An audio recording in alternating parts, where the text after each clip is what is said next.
আমি তোমার আর তুমি আমার, তাই না বলো? আমার স্বপ্নগুলো একান্তই আমার, আমার দুঃখগুলো একান্তই আমার।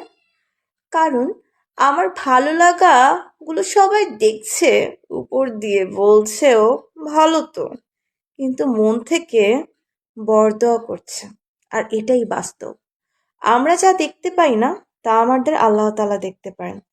তাই তো বলে, বোবার কোনো শত্রু নেই।